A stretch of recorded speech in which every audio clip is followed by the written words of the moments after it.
Just pulled up my cellular website. And who are you? What's it say? Okay, so there's a lot of cooking. Ooh, vegetables, fresh vegetables. Fresh vegetables. Are you a big chef in the home? Yeah, I mean, you kind of have to be after you get to a certain age, because the people that you love that made the holidays so special, you know, pass on. So you kind of take over. So that's where I'm at right now. Yeah. So lots of cooking and lots of presents. What's your favorite meal? Well, I don't. Favorite to prepare, I should say. Favorite to prepare, I'm always known for my cheesy potatoes. My family always requests my cheesy potatoes. That'll be my legacy, but the legacy that I carry on is my aunt's, it's such a Midwest thing, my aunt's rolled pickles. Super easy, but... What's a rolled pickle? God, I thought everybody in the Midwest knew. So a rolled pickle is just, you have to use Clausen pickles because they're the best. Okay. And then there's cream cheese over Carl Budding, corned beef, and then you just roll the pickle up and you slice it up, and It sounds good. it's a delicacy. Yeah. It's silly, but it's one of those things that when you grow up with it, you just feel like it's the best thing in the world. Okay, you gotta try it. Mm-hmm. The first time I was here was in 2006. Okay. In my mid-20s, you know, really passionate about my career and my family at that time. And then I left and just used Dubuque as a family camping spot, really. And Where, what? At Miller Riverview. Yes, that's a great spot. It's our favorite spot. Oh, it's a beautiful view of the bridge. Yeah, and when you have that kind of beauty, because we have a 7-year-old son, you don't need all the fancy toys, right? You open up the camp, because we have a camper, so we're glampers, but we open up the camper door and you let him just go discover. Almost like swamp area behind you. Yeah, grass, trees, sticks, mud. It's a 7-year-old's dream. So then just visiting friends, bringing family here because I loved it so much and I wanted to show them why. I was excited to move from Southern California, and I remember on the way I took a picture of corn and sent it to my aunt who lived here, and I said, look at this is so... I was driving through Iowa. It's all corn. And she's like, oh, that's great. But she lived here, so she... Now, did I take pictures of the Utah Red Mountains? No. So even though I moved around a bit afterwards, it was always my goal to come back because I just loved it so much. Went through Distinctively Dubuque and helped start up the YPN with Megan Hackett, and just fell in love with the people and the bluffs and the river. So... Is there one specific thing that sticks out? You've been in Southern California and Illinois, a little more populated cities. What, sure. Is there something specifically about Dubuque? I mean, specifically about Dubuque is how kind everyone is in general, and how, despite their differences, they can find a way to work together and make amazing things happen. I'll never forget what my son's first grade teacher told me, was that I was so surprised he never had homework, or he had homework every night last year, in kindergarten. But first grade, he had no homework, and the thing that she said to me was, I want him to enjoy living here. I want him to enjoy school. And if I put too much on their plate, her classroom at this level, they're not going to enjoy coming to school. And that's going to carry with them through the rest of their life. So that's just one testament to how important family is here in Dubuque. Is we want kids to enjoy living here. it's amazing that the teacher has that conscious. Yeah, she's really special. It's so great for me because everything lined up so perfectly from the moment that my girlfriend sent me that job. Personal passions outside of family. Do you have a hobby or something? Well, the independent music is probably my other life. I've been promoting country music for 12 years, okay. And that's my night passion, I guess. During the day, I help businesses. At night, I help country musicians. Do you play? I dabbled. I played clarinet, cello, and piano when I was younger, but I do nothing now. So I'm not the talented one. I help the talent. Okay. That's my role. Yeah. So. It's much more fun to watch. Exactly. Yeah. It's a lot of work to play. And one thing I think that correlates with my position here at Dubuque Main Street is that the funnest part for me about being a music promoter is getting people together that enjoy the same thing and enjoy life together. So when I get a big group to enjoy a musician, I just sit back and smile because that's kind of my purpose, I think. Yeah, I mean, I think it's some of the greatest memories that when I was with friends. Dave Matthews, I'll tell everybody. My husband's a big Dave Matthews fan too. I don't understand it. I never was. I got dragged to Alpine Valley. He was probably there. and to another time, I think it was in Ames. I wasn't a real big fan, but I was afterwards. Yeah, so that's what my husband says.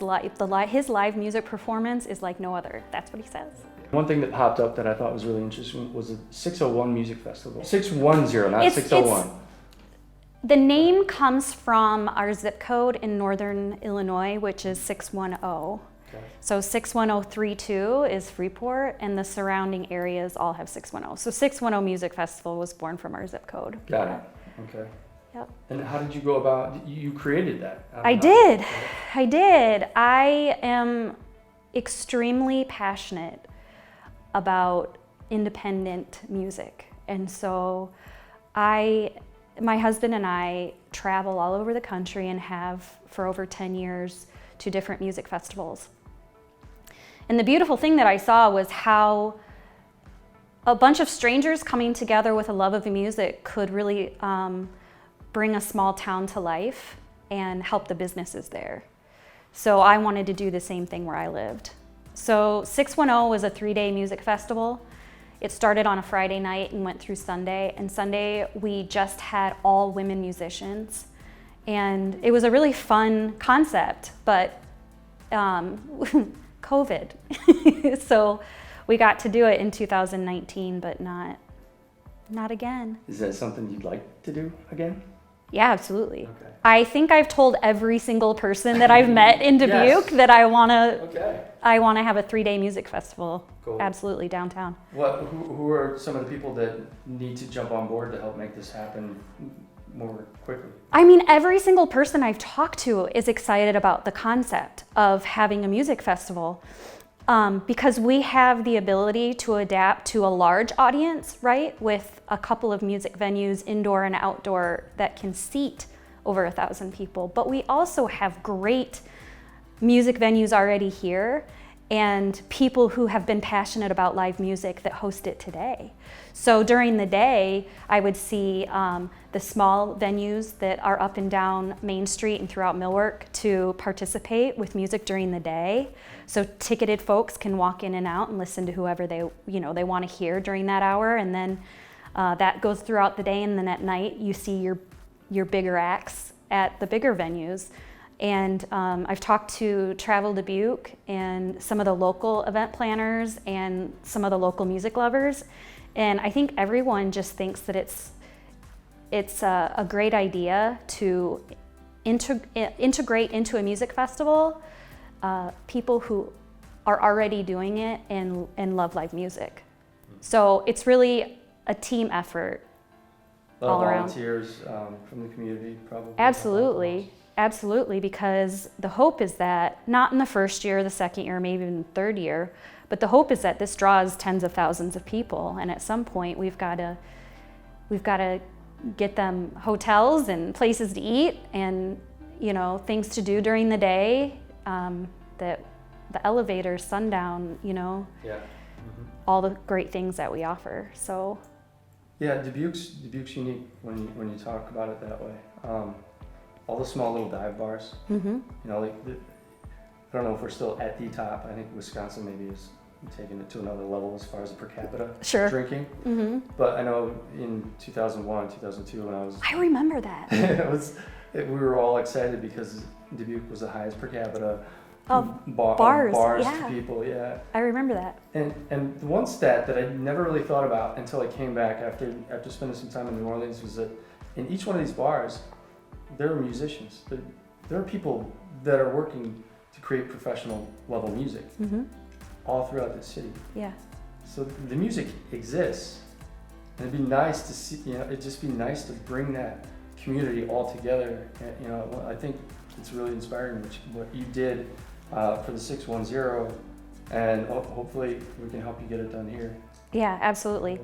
Different name, but hopefully Right. the same passion from live music lovers. Yeah. Okay.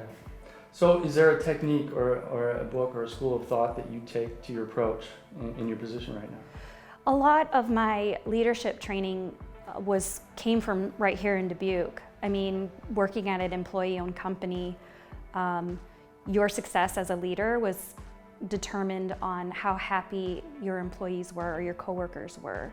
So, and then through my leadership training with Woodward and the American Press Institute and even Dale Carnegie, it's how do you bring out the best and help someone bring out the best of themselves. So it's not so much about where I can take myself, it's about where can I help my coworkers go and these businesses go and the events, things like that. Being in the theater major, did that translate over into the print and media in the newspaper? Absolutely. The most important piece of my college career was learning how to communicate and speech. I was on the speech team and did a lot of theatrical plays and stuff. So, I mean, that was a big piece of communicating from a sales perspective, one-on-one, yeah.